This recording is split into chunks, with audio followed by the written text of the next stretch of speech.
requirements for a residential large lot. This rezoning request is also in compliance with the future land use plan.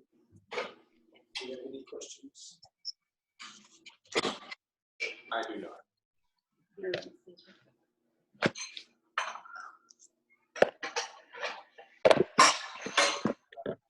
Mitchell's present.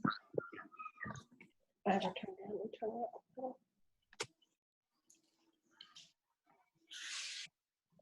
Okay. All right, Ms. Mitchell, what do you have? Okay.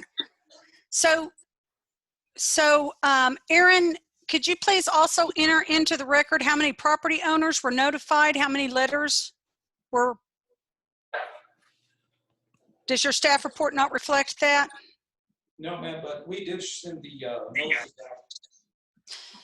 Yeah, I'm sorry. We'll talk about this tomorrow. I thought that you had gotten all my revisions to that staff report to add in how many property owners were notified and when it was published in the paper. Right, I did make a notation on my staff report at the very bottom. Okay, I so didn't have an actual count, but I did make a notation. okay. Did you receive any letters in opposition to this? No, ma'am, no. Okay, thank you.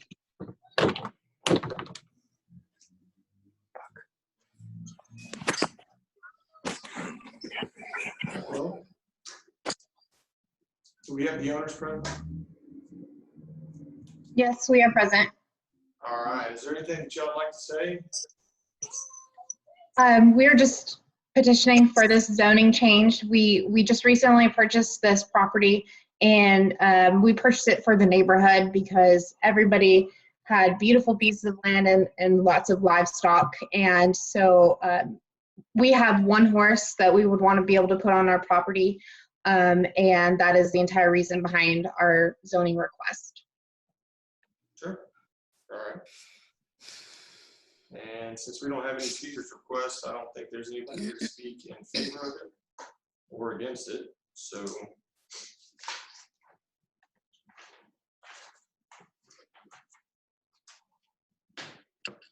all right, well, there's no more comments, I don't guess. So go ahead and close this public hearing at 6:37 and pick it up here on item F. And discuss, consider, and take action on the request for zoning changes from single-family residential R1 to single-family residential large lot R1L on 2-acre tract of land located at 109 Little Brook Road, legally known as Lot 1R3, Little Brook Estates, in addition to the city of Joshua, Johnson County, Texas 76058. All right, do we have any commissioners who'd like to discuss it?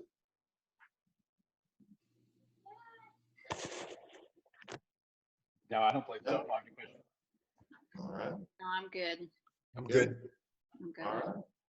Well, since we don't have as much of a discussion, I guess we'll entertain a motion.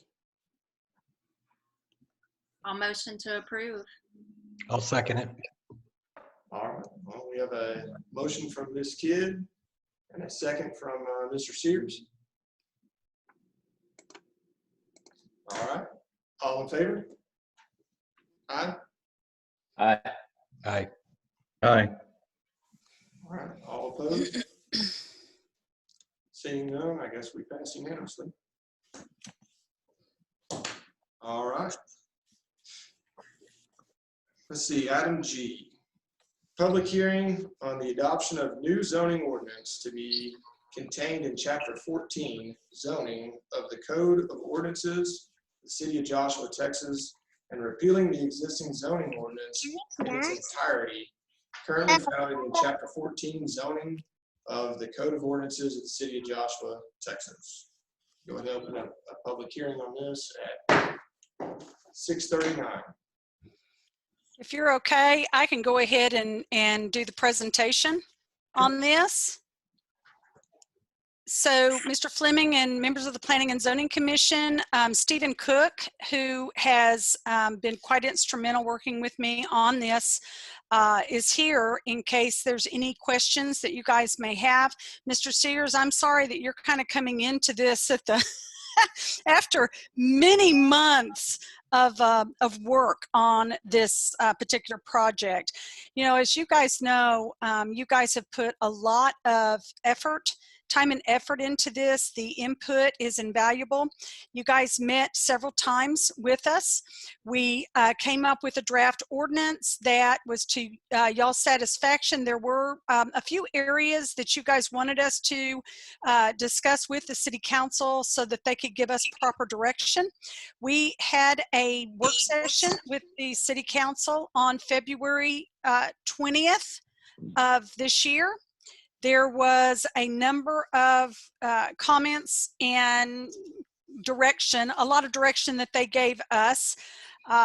So I need to talk real quick about some information that you guys received later, and this was completely my fault.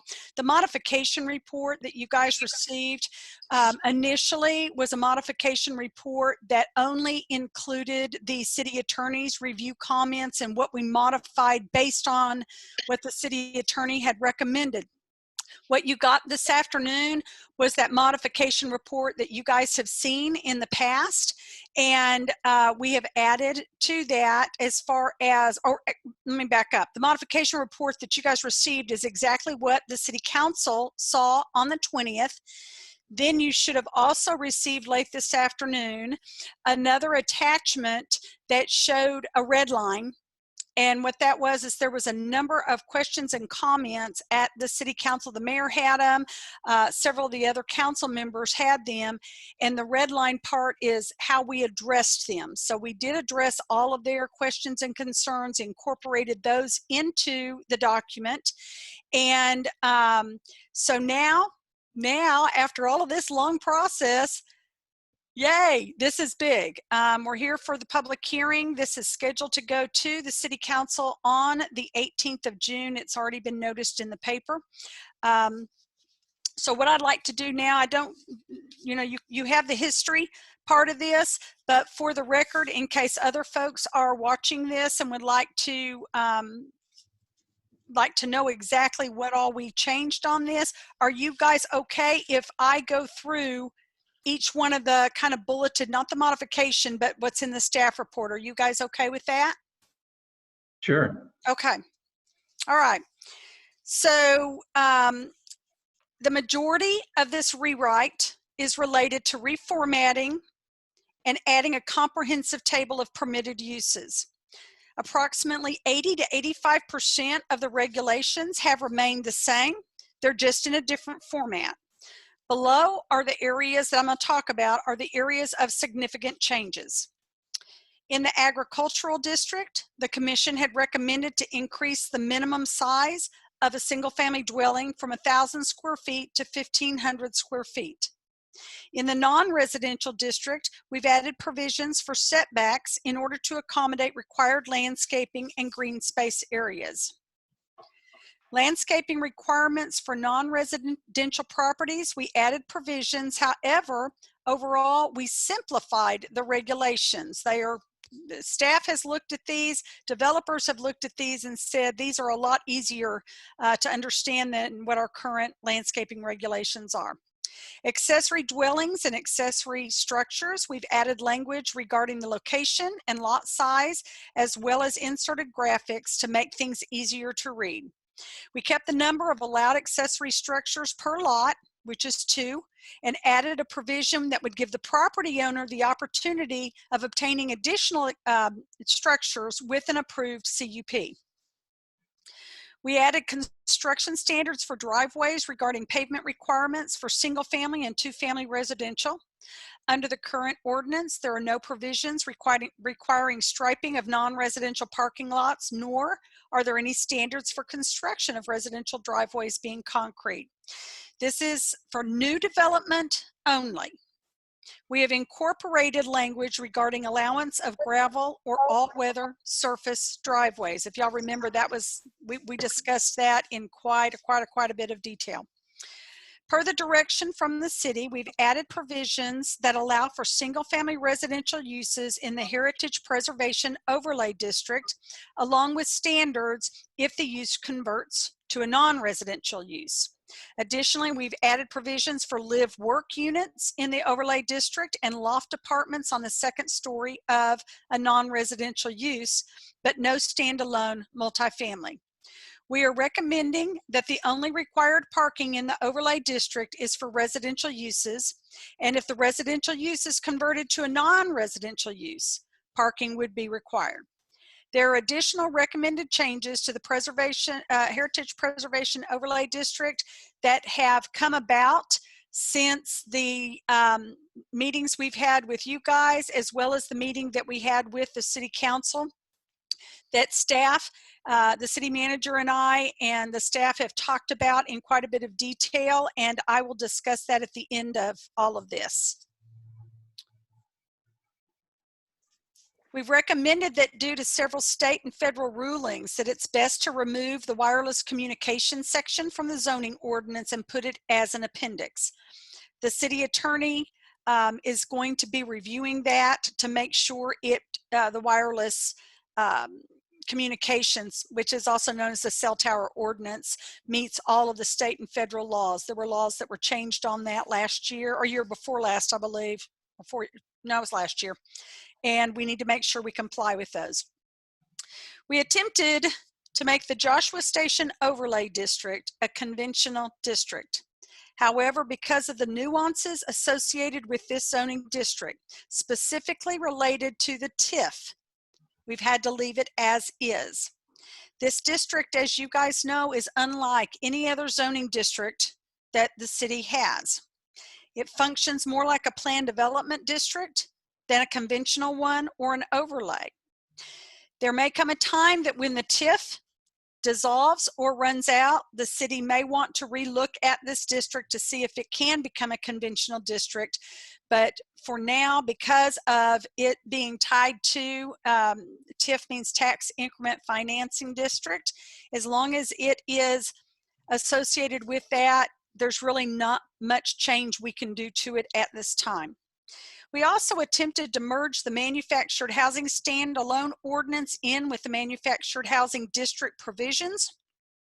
Again, there were many things in the standalone district that complicated this process. We did, however, take the design standards in the standalone ordinance and incorporate those into the MHD zoning. Based on direction from the City Council, properties requesting an MHD zoning classification will have to apply for a planned development district, and the MHD will be the underlying classification. Second to the reformatting of this document, the largest change is the table of permitted uses. Under your current ordinance, there are very few uses that are listed. This has made it quite complicated, not only for staff, but for the public as well. The proposed table of permitted uses is one of the most comprehensive tables we've ever seen. Many cities are now using this very table because of its comprehensive nature. We've also generalized such uses, or uses such as retail, that gives staff the latitude in determining new uses that aren't listed. The definition is broad enough to encompass this use. Once the City Council has approved this draft ordinance, well, as a matter of fact, we've already done this, but I'll let you know for the public, we're going to be placing hyperlinks. I've told you about that, where you can go into the table of permitted uses. You can actually click on the use and it will take you right to the definition, so that you're not having to flip back and forth and trying to find what the definition of a specific use is.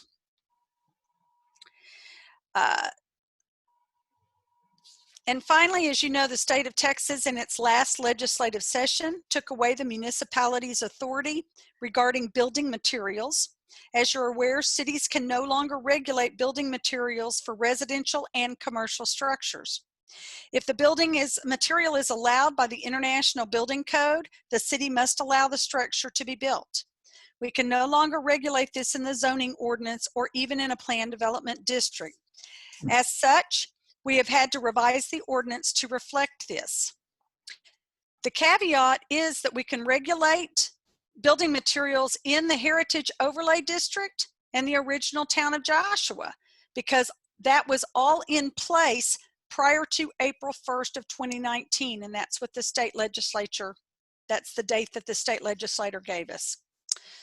So in those areas, we can actually regulate the masonry requirements or any kind of design requirement as far as what the buildings can be constructed of. So per the direction of the City Council at its work session on February the 20th, the Council directed us to revise the site plan process by allowing this to be an administrative process instead of the site plan going before Planning and Zoning Commission and the City Council. By allowing this to be administrative, it will save the applicant somewhere between 30 to 60 days of processing time. The city staff will review the site plans to make sure the plan meets all the requirements as set forth in the zoning ordinance. Specific areas that will be reviewed will be setbacks, landscaping, lighting, parking lot, screening, drainage, and on-site and off-site traffic study. I'm going to stop there for just a second. As you guys know, in all of the commercial zoning districts and multifamily, if we get an application for that, they are required to go through a site planning process. It's not a public hearing, but it's a site planning process where you guys look at it and then you make your recommendation to City Council. This is something that if that site plan, if they meet all of the requirements of the ordinance, it pretty much has to be approved. The latitude that that is given as far as with the city staff working with them is we would be able to say things like, is it possible that you could maybe switch the parking spaces from being at this location to this location because maybe we don't want it as close to a residential, you know, things like that. Can we make them do it? No, but we can work with the applicant. And so we can't necessarily deny the site plan. We're going to be looking at this site plan just to make sure that whatever is there complies with all the regulations. There are two processes, though, where you guys will still be looking at site plans. One is a plan development district process, and the other is a conditional use permit process. Both of those require site plan approval. It's handled the exact same way as a rezoning case. Property owners are all notified within 200 feet. The Planning and Zoning Commission and City Council can add regulations to that process to the site plan. For example, if you believe that they need to have shrubs, more shrubs in a certain location than what's shown, or they need to shift their building possibly because of an impact it may have on an adjacent property, you guys can do that. City Council can approve that. What you can't do through the CUP process is grant any kind of variations. You can't reduce the required regulations. You can in a PD, but not a CUP. So you guys will still be looking at site plans when it comes to those two processes. But as far as regular other site plans, we're going to just be reviewing that to make sure they meet all of the ordinance requirements. Okay, let me see real quick here. Okay, so as discussed earlier in this report, I want to discuss the Heritage Preservation Overlay District. Historically, prior to 2013, the overlay district encompassed almost the entire stretch of Main Street. In the comprehensive plan, the community wanted the heavier commercial uses to locate out on 174 and locate the less intense commercial uses on Main Street. In 2013, the boundaries of this district were reduced substantially and the regulations better established for the smaller overlay only. Properties on Main Street are already a mixed, they're mixed already with residential, non-residential. There have been several cases, so the properties are all zoned commercial, even the houses, and the houses were put into a non-conforming situation because at some point the city did a city-initiated zoning and rezoned all of that property to the C1 district. Over the last several years, there have been cases that have come before you and ultimately gone to the City Council where people have purchased these houses and they wanted to get them rezoned back to residential, and that was done. So what ended up happening is that told us that the city was okay with having a mixture of uses, but we don't have an ordinance that gives that mixture of uses. When you take one piece of property and you single it out and treat it different than all of the other, not talking about the use that's on there, but just talking about the zoning category, it needs to be relooked at. And so since we were in this process, we decided that now would be the time for us to kind of maybe look at increasing the heritage overlay district boundaries, not to the extent of what it was, but increasing it so that it can encompass a lot of those single family residential uses. They wouldn't have to come back in and get a rezoning on their property, because we would also, in the permitted uses, if you look at your staff report on page 3 at the very bottom, one of our proposals is to add this language: permitted uses in the Heritage Preservation Overlay District. You have the underlying commercial district. Also allowed is single family residential dwelling with a minimum dwelling size of 900 square feet, because a lot of those homes, those older homes, are about 900 square feet. Live work units and loft apartments above commercial, bed and breakfast, hosted and non-hosted. Farmers market could also happen there, but we also wanted to have a caveat put in there for, there might be a use that could work there, but may not be, as long as it's not in the prohibited uses, it would work, it might work there. So we put another thing that said other uses not listed in the prohibited list below may be allowed with approval of a conditional use permit if designed properly. So you're always trying to look at how that development is going to impact the adjacent neighborhood. So kind of in a nutshell, with the Heritage Preservation District, here's what it looks like. It looks like that whole area, and I'm speculating because it was before my time, but when the district was created, it was almost like it was trying to encompass what I'm referring to as the original Joshua, the old Joshua. And that's the reason why in the comprehensive plan, it was said, put the heavier commercial uses out on 174, and let's keep the old Joshua kind of with that feel of the small town and the feel that was there from many years ago. When we reduced the size of the overlay district, it just really put it to a very small area. But we're starting to see a lot of folks wanting to revitalize those residential houses. So we visited with the mayor on this, visited with the city manager on this, we visited with a lot of the staff, and that's the major change that you guys have not seen before, but that is coming before you now. And what we are trying to do is we're trying to make this a simpler project for the public, and to also allow as much flexibility as possible. So in summary, we're at summary now. I want to thank you guys for your time. Let me back up though.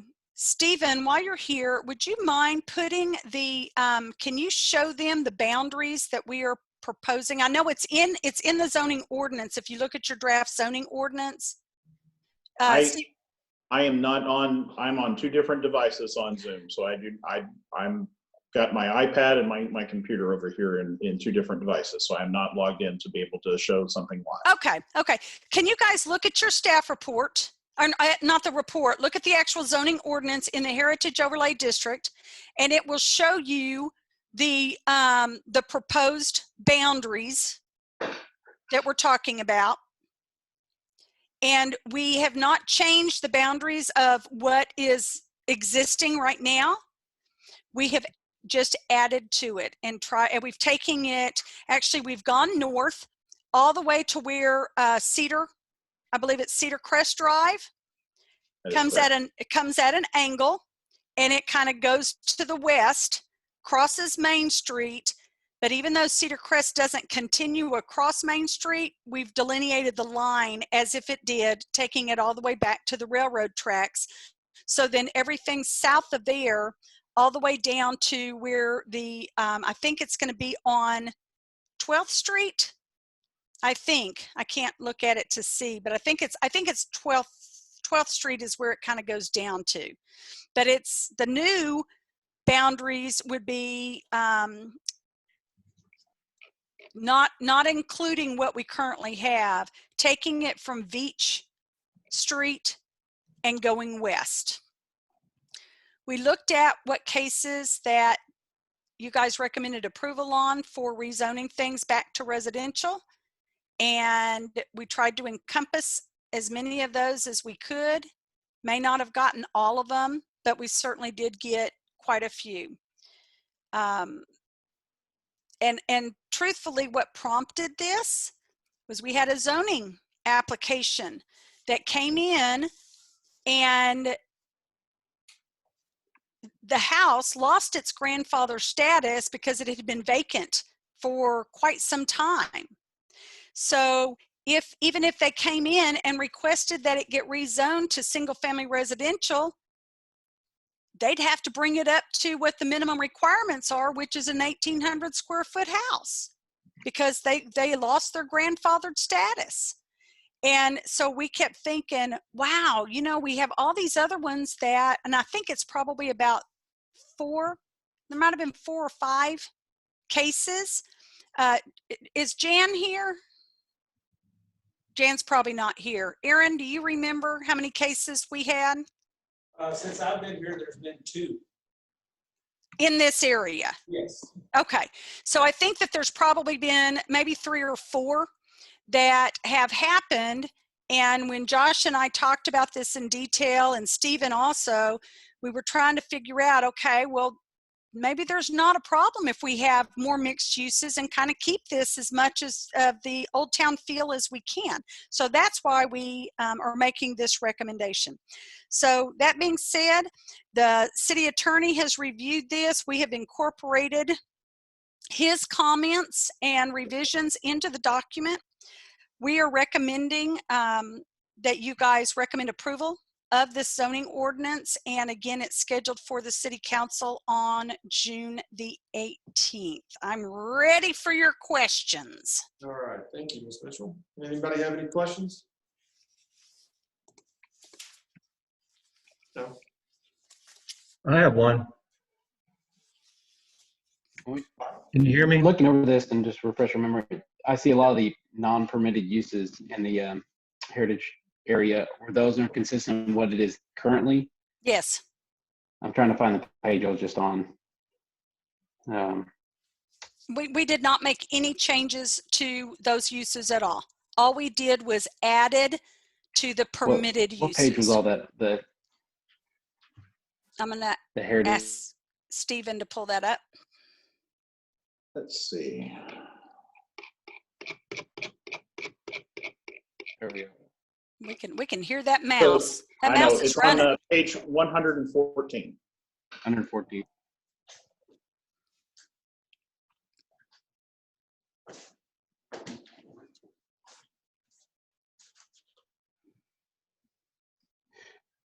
So when I see the list on page 115 of the prohibited usage in the district, are those consistent to what we are currently having, right? Is that where Yes. we came up with that list?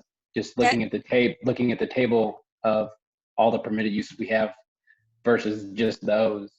I mean, it's a pretty detailed list, so that's why I was just curious where these came from. Those were the original ones when I want to say that happened in 2013 when there was more meat put to the Heritage Preservation District. That was a committee that was formed that spent probably 2 years working on that. Brent, you froze up.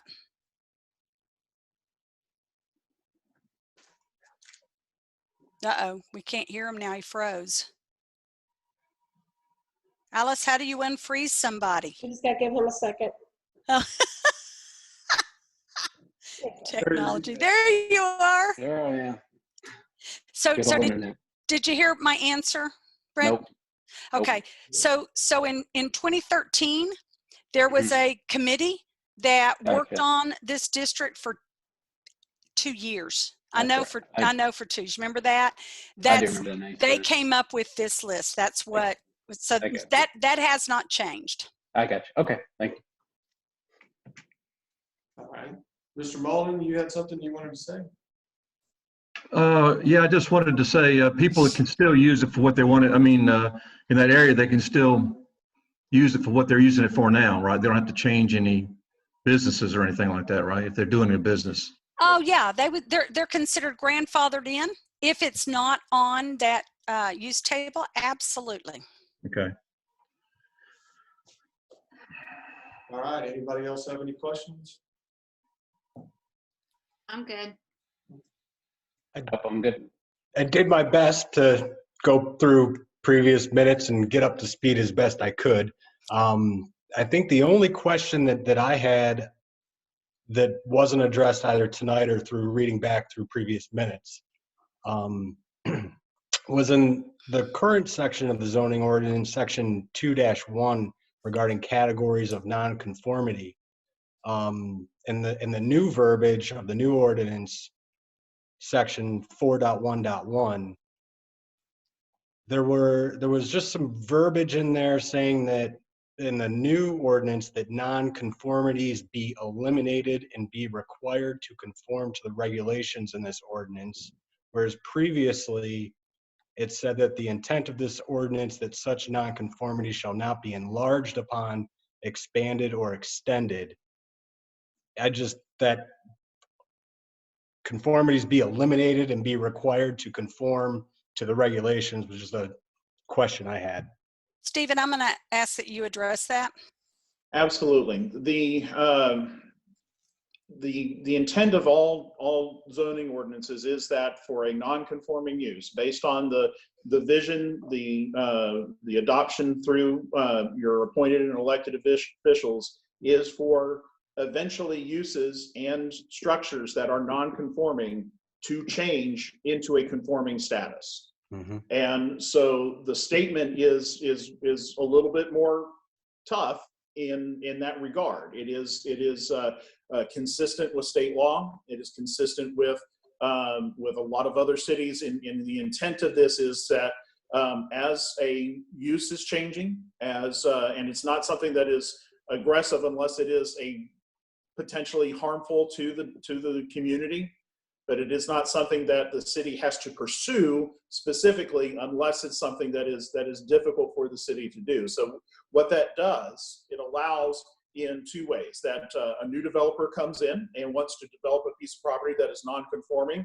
they are compelled by the ordinance to bring it up to code, which is exactly that's what I had brought up about that zoning, the zoning case that kind of prompted the whole heritage overlay, is because they lost their grandfathered status. And so that's probably one of the toughest. I think, Stephen, I'm gonna jump in on this one, but to kind of take off on that, and I'm not looking at it, and I apologize because I'm not that tech savvy to be able to have two things opened at one time, and did not go to Staples to get me a hard copy of it like I normally do with my old school. But basically if I'm understanding you, Mr. Sears, what you're saying is there was a provision that allowed them to enlarge it, under certain conditions. Correct. We do have a provision, I believe, unless, Stephen, I'm getting this messed up with another city, I believe that we do have a provision that does allow, if a single family residential house gets burned down all the way and they've lost their grandfather status, that's one that can rebuild back to what it was. Stephen, am I right, or am I getting that confused? There are several regulations contained in the ordinance. In fact, 4.1.2 kind of talks about non-conforming uses, that if they should not be enlarged, changed, altered, or repaired except in conformance with the regulations contained in the ordinance. So there are exceptions that can be made. There are the processes that can be done through ZBA in order to to allow for non-conforming uses and structures to be allowed or have variance to Or that. to expand? Or to expand, absolutely. Okay. Okay. And my other question, I believe you addressed, Karen. I noticed that on the current zoning ordinance, section 6.1 versus the new one, section 3.3, there was that statement added that unless otherwise provided herein, a site plan may be approved administratively. Right. And that's why I was talking about the Planned Development District and the CUP. That's the otherwise provided herein. Okay, gotcha. Okay. Thank you. You're welcome. All right. Appreciate you going through the ordinance. That's awesome. Yeah, all of It's y'all. difficult to do as a brand new commissioner. Yeah. All right, does anybody else have any questions? No, I'm good. You're good? All right. I'm not hearing anything out of Mr. Conley, so I think he's good. All right, we don't have anybody signed up to speak, so nobody for or against in this matter. And all right, I guess we'll go ahead and close this public hearing at 7:10, 7:11 now, 7:11. 7-Eleven. Yeah, 7:11. I'll take a. All right. Item H, discuss, consider, and take action on the adoption of a new zoning ordinance to be contained in Chapter 14 zoning of the Code of Ordinances of the City of Joshua, Texas, and repealing the existing zoning ordinance in its entirety currently found in Chapter 14 zoning of the Code of Ordinances of the City of Joshua, Texas. All right. Anybody have any discussion here? Nobody. All right. I guess we'll entertain a motion. I'll make a motion, we accept the ordinances with the changes from the attorney and everything listed. All right, we have a motion from Mr. Gibson. I'll second it. All right, we have a second from Commissioner Baldwin. All right, all in favor? Aye. Aye. All opposed? I don't see any, so this motion will carry.